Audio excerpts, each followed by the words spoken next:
Hi there, how you doing? I'm doing great. My name's Jen. Welcome to my channel. Hi to all you new subscribers. Appreciate you being here. Um, if it's your first time, I'd like to tell you that I talk about many different things. And yeah, just whatever's on my mind. If you have something on your mind, feel free to share it with us. Like, unlike, subscribe, share it with your friends. Um, yeah.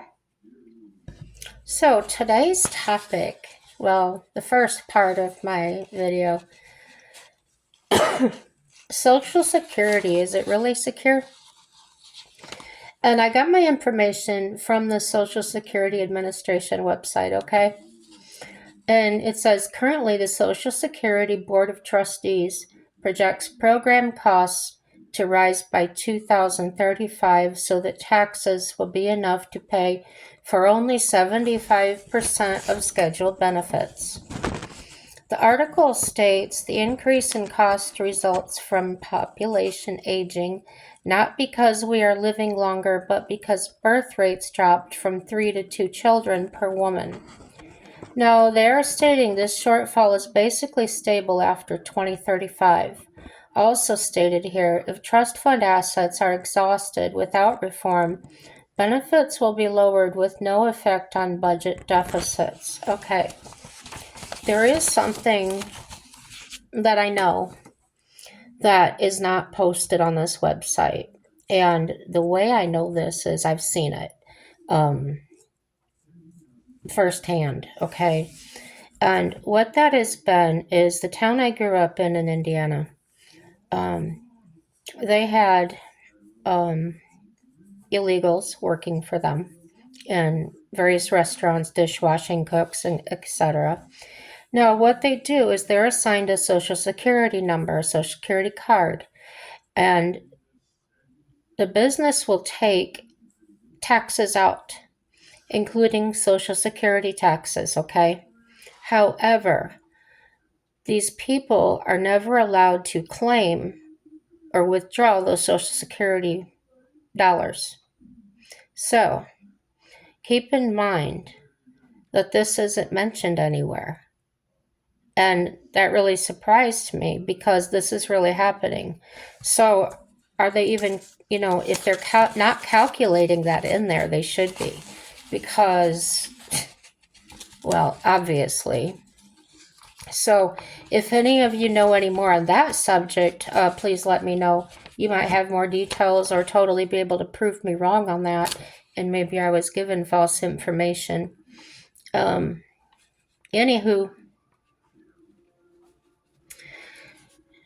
next. So, as a result of changes to Social Security enacted in 1983, benefits are now expected to be payable in full on a timely basis, until 2037, when the trust fund reserves are projected to become exhausted. Okay. I don't understand how that works, because if there's constantly money going into it, how can it be exhausted? Somebody help me understand that. Because I've read all of this. I read the whole article, even what I didn't, more than what I just condensed here, and I didn't get my answer. Okay. So thus Congress will need to make changes to the scheduled benefits and revenue sources for the program in the future. The Social Security Board of Trustees project that changes equivalent to an immediate reduction in benefits of about 13% or an immediate increase is the combined payroll tax from 12.4% to 14.4%, or some combination of these changes, would be sufficient to allow full payment of the scheduled benefits for the next 75 years. This article describes the financial status of the Social Security program, including an analysis of the concepts of solvency and sustainability and the relationship of Social Security to the overall federal unified budget.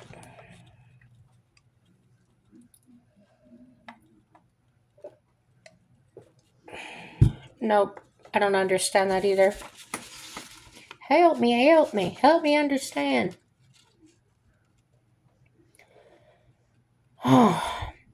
What is virtually certain is that almost all Americans become entitled to and most depend on will be continued into the future with modifications deemed appropriate by their elected representatives in the Congress. So each year, starting in 1941, the Social Security Board of Trustees has presented a required report on the financial status of the program to the Congress. The board has 6 members: Secretary of the Treasury as the managing trustee, the Secretary of Labor, the Secretary of Health and Human Services, and the Commissioner of Social Security, plus 2 public trustees appointed by the President and confirmed by the Senate. That annual report includes, number 1, the financial operations of the trust funds in the most recent past year. Number 2, the expected financial operations of the trust funds over the next 5 years.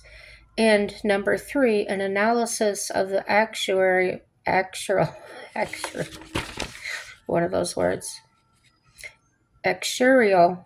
status of the program. So why didn't they just say actual? I don't know. When individuals look at financial status of the Social Security program, they often ask, will I get my benefits? And by focusing on the solvency, and they put solvency in quotes, of Social Security trust funds, this can be answered directly. Solvency for the Social Security program is defined as the ability of the trust funds at any point in time to pay the full scheduled benefits in the law on a timely basis. The 2 Social Security trust funds, those for old age and survivors insurance, which is abbreviated OASI, benefits, and for disability insurance benefits, is DI, are special. Along with hospital insurance, trust fund of the Medicare program, the OASI and the DI trust funds have the important feature that benefits can only be paid to the extent that the trust funds actually have the assets to draw on to pay the benefits. Unlike the rest of federal government operations, these 3 trust fund programs do not have the ability to borrow in order to continue paying benefits when the dedicated taxes and trust fund reserves are not sufficient. Now, I found this information right on the Social Security Administration website or webpage, and this was written by Stephen C. Goss. It's a Social Security Bulletin, Volume 70, Number 3 in 2010. So it was released August of 2010. And there are charts and graphs demonstrating their claims and reports. So there were a lot of questions I had, and I condensed so much of it. There is so much more to read if you want to check it out, or maybe you have already. If anyone out there can help me understand. Because in my limited knowledge, this ain't working out. It doesn't make any sense. How can the government, they can take our money, borrow against it, but Social Security doesn't have the same, I don't know, what's the word I'm looking for? Clout, weight. Like many are saying, why aren't we putting our people first? why is it that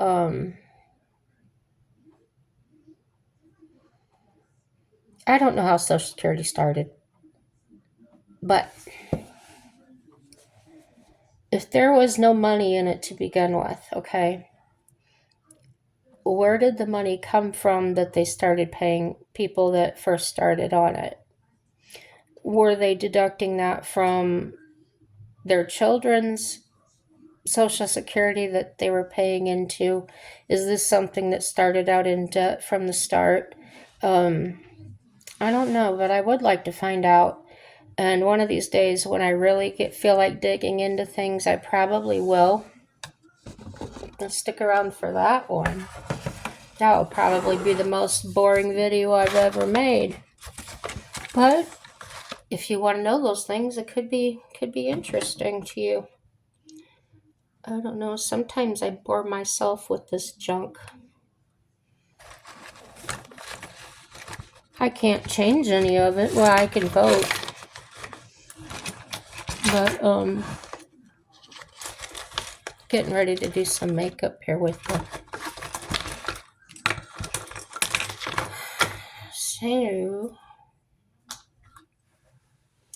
So it feels like, or it seems, and I've only got a limited amount of experience with these things, so it's kind of one reason I'm looking them up. But my friend's husband died of brain cancer. So their daughter received some survivor's benefits, $200 a month from Social Security. Now, she only got that until she turned 18. Or I think if she was in school, she could still get something. Well, after she starts getting Social Security benefit from, okay, she starts getting these things in the mail. Now keep in mind she was only 15. She starts getting things in the mail for baby formula. Yeah, all these things, and they just kept coming about having babies. What do you think about that? My friend was livid. How dare they send this to my daughter? She was saying, what in the world are they thinking about? So, who mailed that to her? Was it Social Security? Was it our government? Were they really trying to encourage her to get pregnant at a young age? I don't know. It's really strange to me.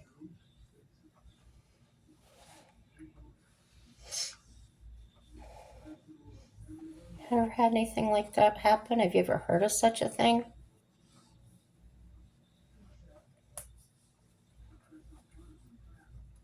Anyway, it was her daughter's boyfriend that was working at the restaurant.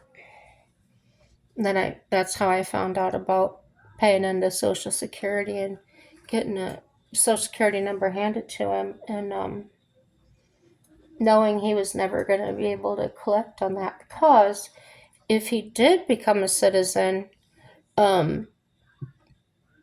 then he could pay.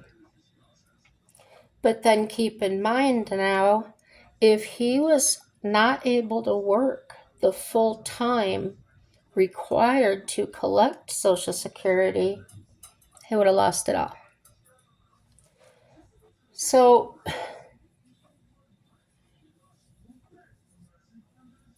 the other thing was, he wasn't even using his real name. So, the backstory on that was, he was brought across the border when he was probably 2 or 3 years old. And so that had to have been back in 1980 86 or 87. Well,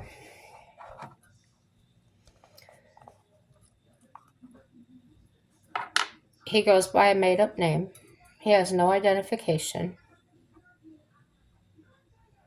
He gets a job at a local restaurant, just basically walks in and starts working, getting a paycheck, given a social security number without having to prove ID. And is basically taking a job that could have been used by somebody that actually was from there and using their correct name. And that's my problem. I guess not necessarily my problem. It's just one of those things that just ain't right.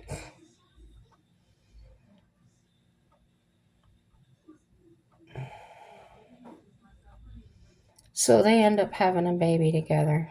Imagine that.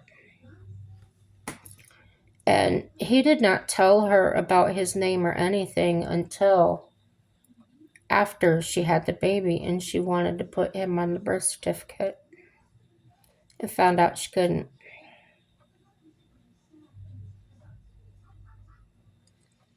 So now what? She and her mother were trying to help this boy get his citizenship, get his card, whatever he needed to do the legal way. And you know, where he was living at was in a trailer park. In the trailer park, people had started, they nicknamed it Little Mexico, because it seemed like all these Mexicans were coming to that town and they lived in this trailer park. Now, the one he was living in, it's a single wide mobile home, probably 16 by 80 or something. I don't know. You ever been one in there, you know they're small. There was 3 families living in there. Yeah. 2 generations of 3 families. So their lot rent was it was $450 a month. The trailer was paid for. They had so many vehicles they didn't have anywhere to park them. And yet they have all this money. And they don't have to pay taxes on it. None. All they did was pay into that Social Security tax. Now, if you're here from another country and you open a business, guess how many taxes you pay? Nothing. But you can only do it for so many years. So what they do is they'll go back to their country and they'll send other people over to run the business, and they just swap like that. So there's lots of loopholes, lots of ways people are getting around things.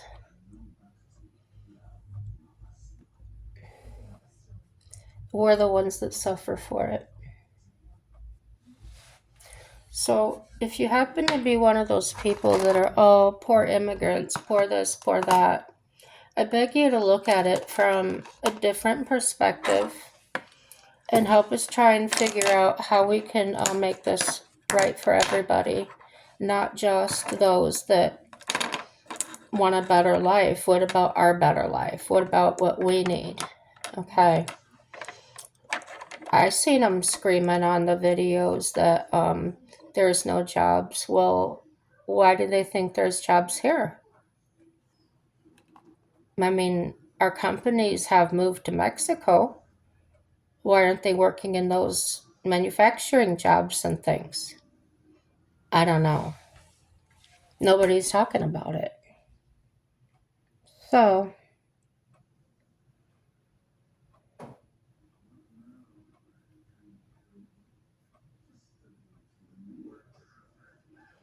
I have lots of questions.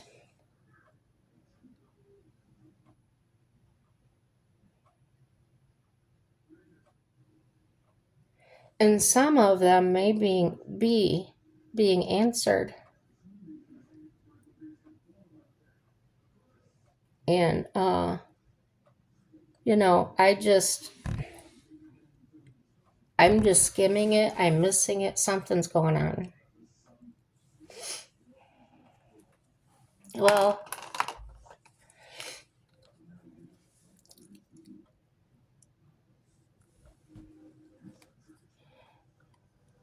so my grandma always used to say,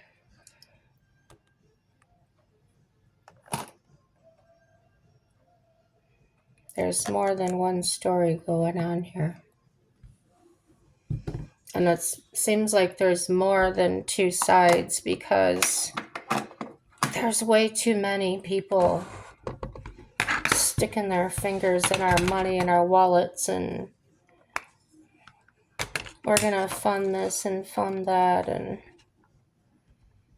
no, we're not. We're really not going to do that.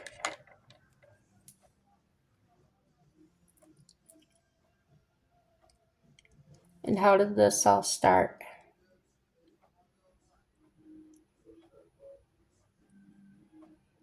I think it started when people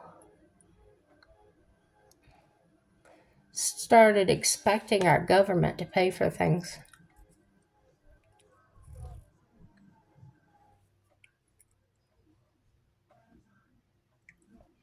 So every time you ask Uncle Sam for money, he's got to get it somewhere. And whether you think so or not, you're paying for it yourself anyway.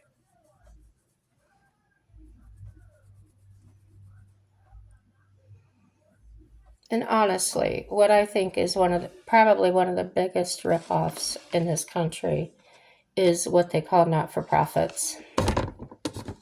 Yep. If they're not for profit, how do they have so much money? Hmm.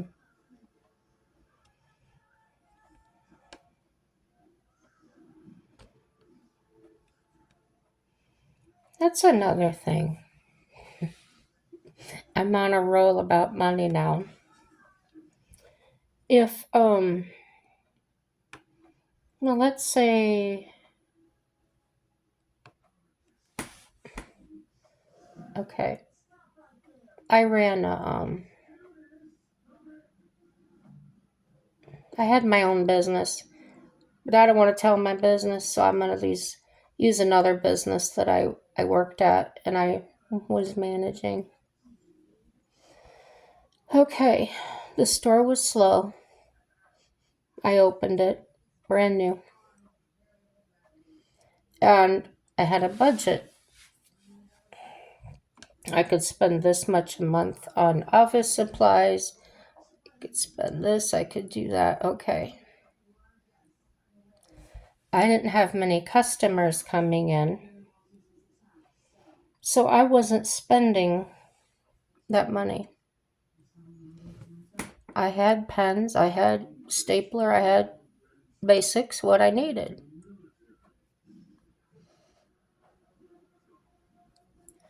Well, I needed someone to come babysit the store so I could go do some marketing. And so they send this girl over from a bigger store, much bigger store.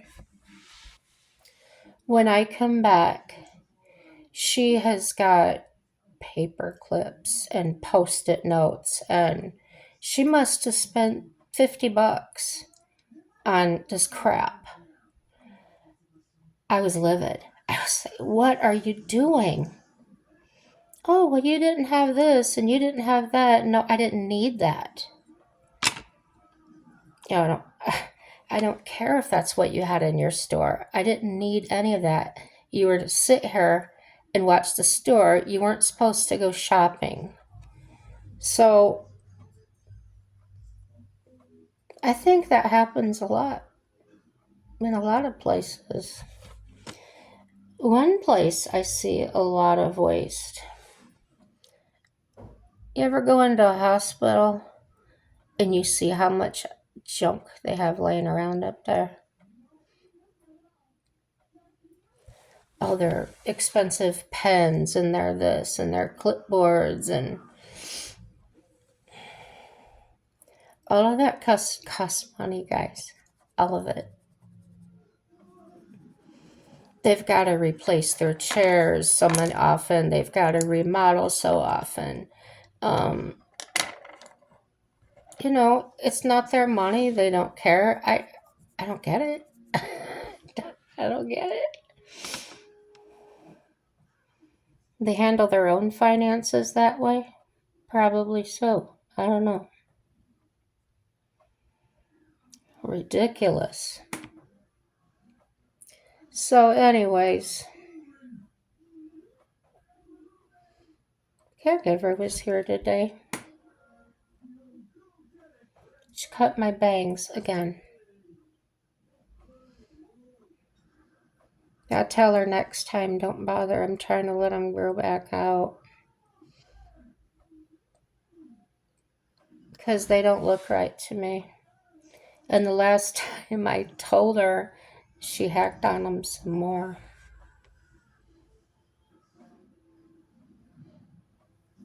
So I wasn't awake when she came today. I had a really rough night. And so she let me sleep. She was here about an hour. I knew she was here. I just couldn't get up. And she let me sleep about an hour. And then she came in and got me up to get in the shower and all that stuff.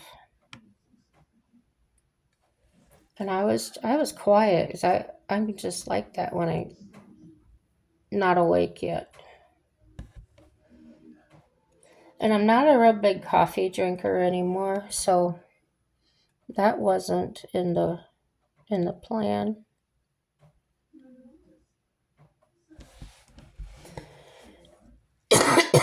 Sorry about that. So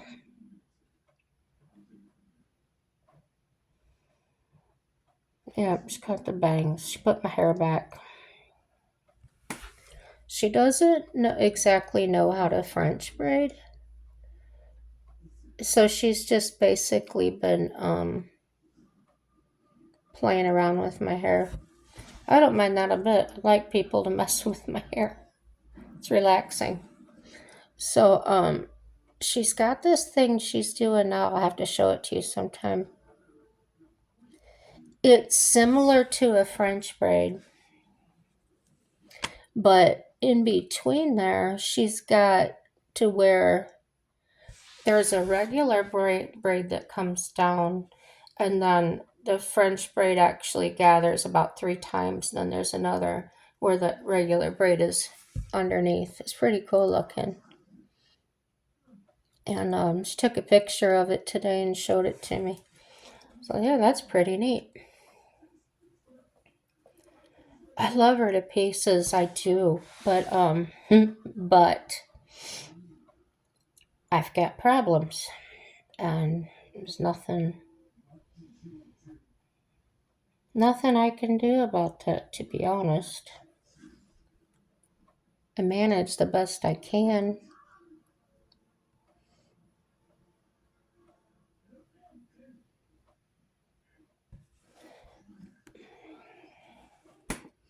I'm nice to her. I think I am. Well, I think I must be, or she wouldn't keep coming around. She came yesterday on her day off just to visit. So I must be okay. But we live in this dinky little town. I bet you there's probably not even 1,000 people here. I'm not joking. There's nothing. There's no gas station, no store.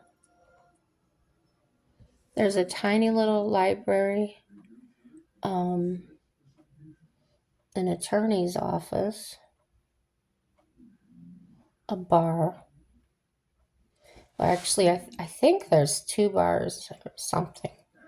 I haven't been to the other one to see if it's actually there. And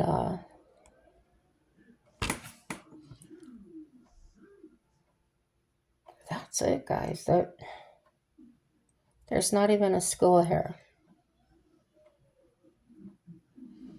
Now, the reason that is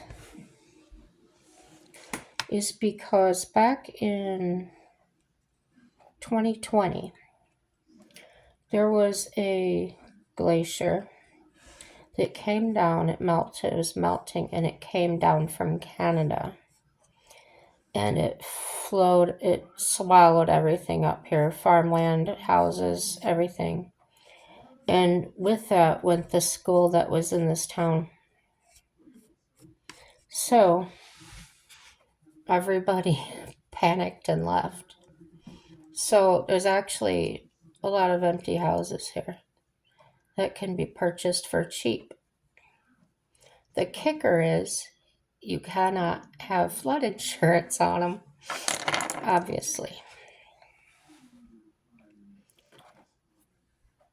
So that's that. But if you want a house for 10,000 or under, there you go. Basically. Now, people do go mow. They'll mow them up and stuff, the grass, so it doesn't get all, you know,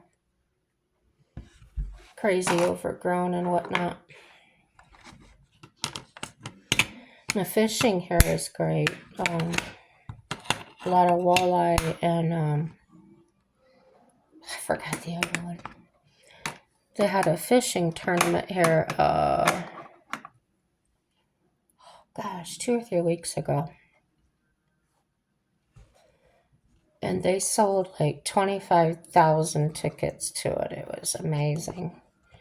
And a lot of people out on that ice with their ice shanties and vehicles and stuff. Yeah. That's basically what people come here to do is the fishing. And we've got guides and things like that for people that want to plan hunting trips or, fishing or whatever.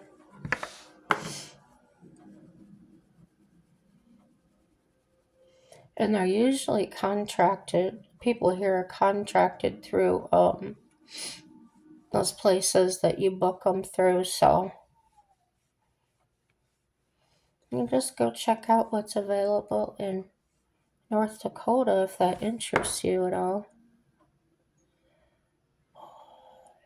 I think it's from wearing makeup. I never used to wear makeup very much. And my face just been breaking out ever since. So yeah, I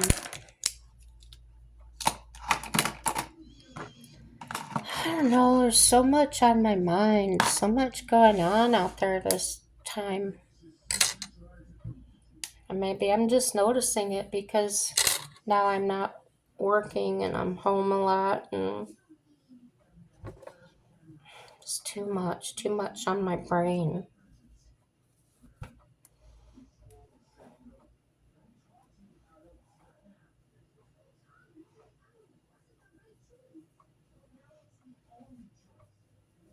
Do you guys have dogs? I'm sure some of you have dogs or cats, something. I was just thinking about the lab I had, black lab, missing her.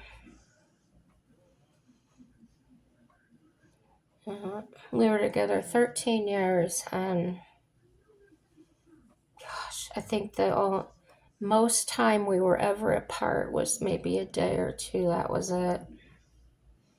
Oh, 3, because I had to board her one time because I had to go to Ohio for a wedding.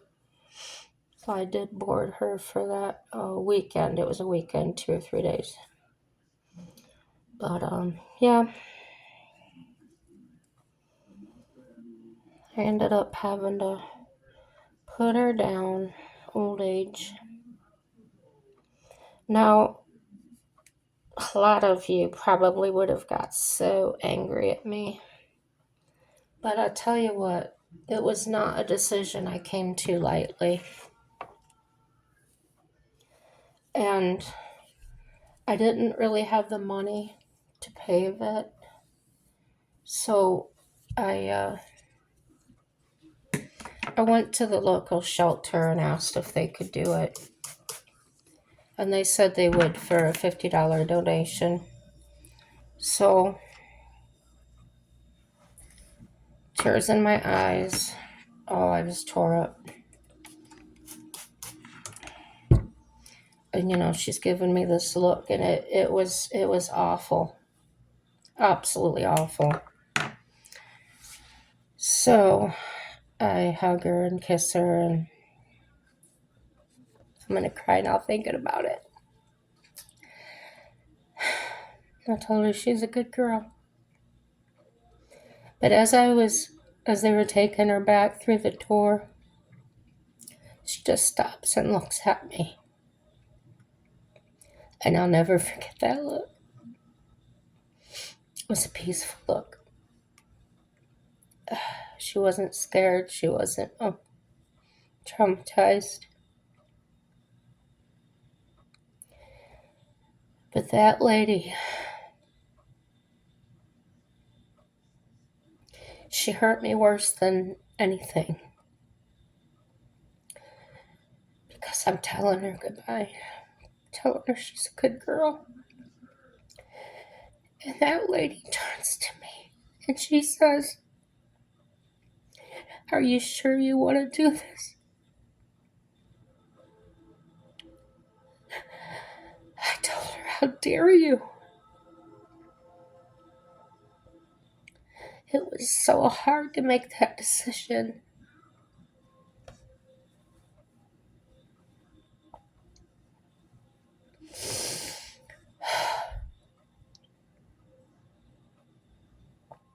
I've never been able to own another dog since. There isn't any that could replace her.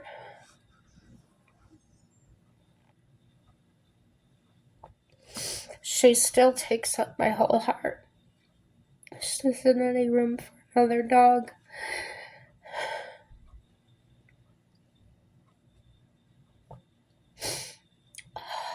That's one of my secret pains. She was with me through everything. Staying in my car. She was there. Having to live in my garage, she was there. Running from the bad stuff, she was there.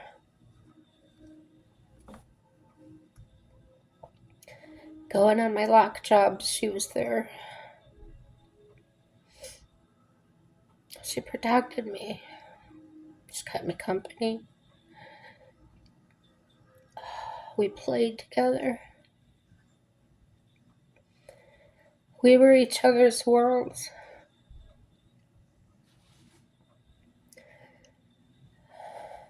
And all that time was about 9 years. And we were running through those problems. When it's just you and that dog or that animal,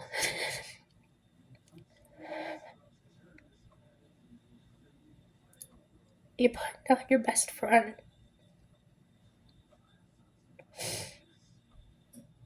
And that lady turning to me and asking me that. That just killed me. How dare she?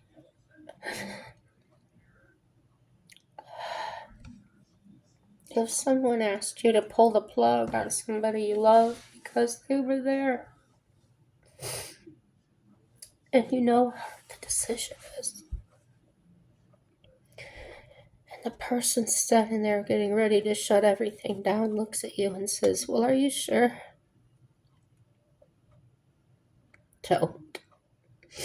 Don't ever do that to anybody.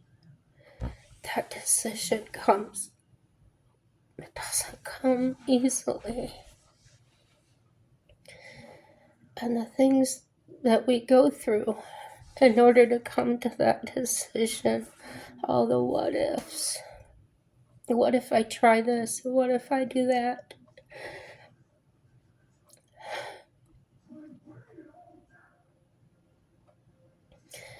I also had other people come to me and say, oh, but she was doing so well. She was running around here. There wasn't anything wrong with her.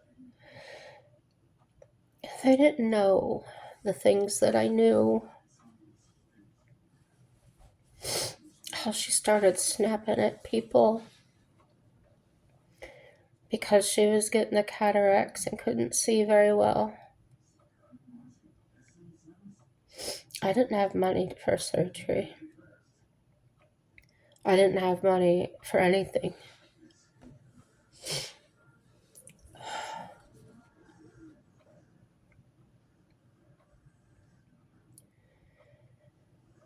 She was getting weak in the backhand. Once in a while, her backhand would drop down. And I'll be honest with you, I didn't want her to get to that point where she had to totally rely on me to do things. I wanted to give her some dignity.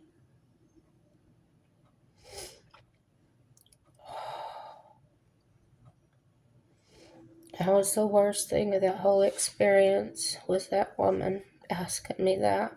And please don't ever do that to anybody. I would never put my dog over a child or a person. I just want you to understand that that dog was the only one with me and for me. When I was going through the most terrifying years of my life, that was a bond.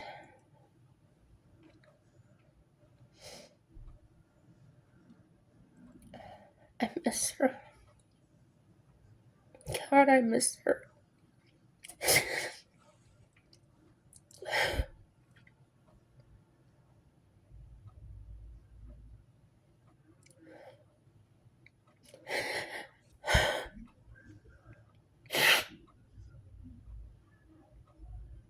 I stopped breathing one time, and I didn't know it because I was sleeping.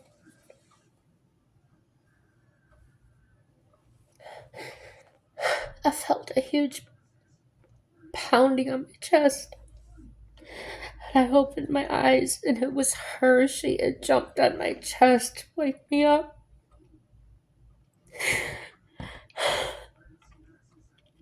I loved her so much.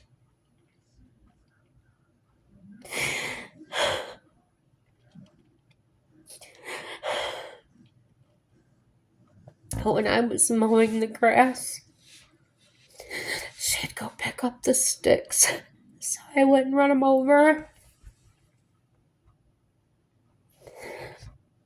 When I had my horses, she wanted out so bad in the morning, but it wasn't to be. She ran straight to the horses. She had to touch them all on the nose, lick them, give them a kiss on the nose, and then she'd go. Then she'd go potty.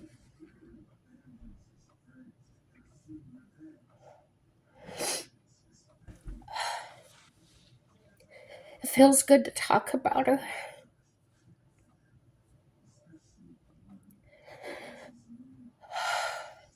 If you know, you know.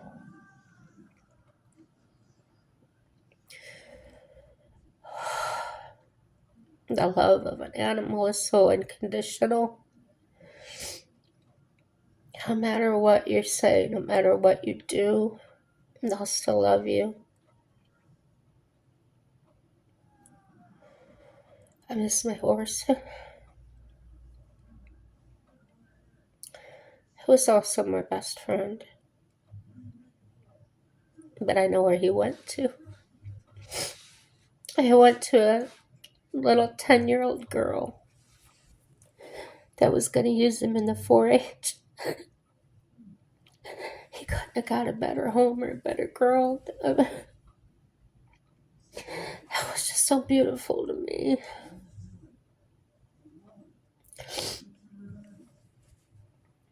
I had gotten a horse for Christmas one year when I was 10. And I just thought how this was going to make her life so cool. I think about him, but I don't miss him as bad because I really feel like he's in the best place he could be and getting loved by that little girl.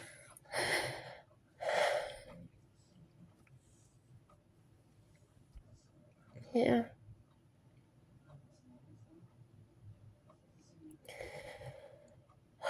I'm sorry for crying. Sometimes you just gotta do it.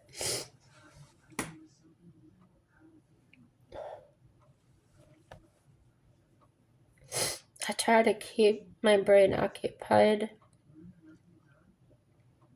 Before I started doing the videos, all I was doing was watching TV and playing games on my tablet. My husband works a lot, so there wasn't anybody to talk to here. I live in a government housing. So there's a lot of there's single people and there's people with kids.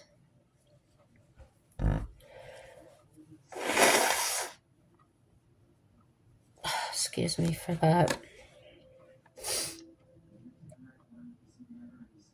I've got just a little bit of social anxiety, so I'm not the type of person that would just go knock on somebody's door and start talking to them.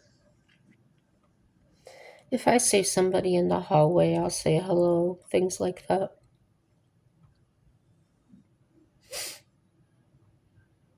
I have gone down and talked to the building manager a couple of times just to get out of here. And I told her, and she says, that's fine, you sit here for a little while.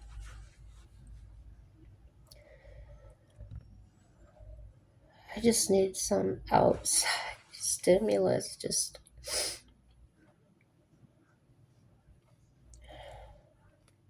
I wanted to go traveling in our camper, but I found out that I cannot leave this apartment for, I think it's 14 days or something, 13 days. If I do leave for longer than that, I'll lose the apartment. They'll give it to somebody else.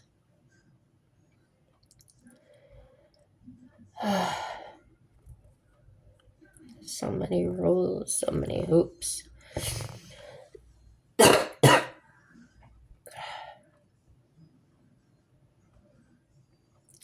Trying to live on less than $1,000 a month, and your rent is 35% of that. But the good thing about here is that the Wi-Fi, electric, water, all that's included.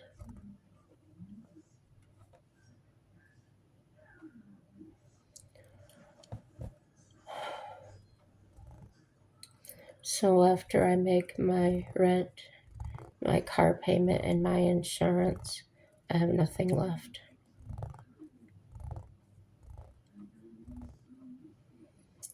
My husband works. when he's working, when he's getting the hours, he'll usually pay the rent, and all I have to worry about it is my car then and my car insurance.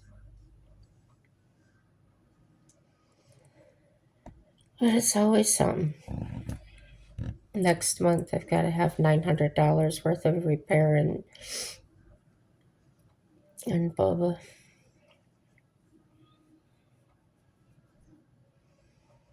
And then I need to go spend a few hundred, get a hitch put on him so I can take the camper somewhere.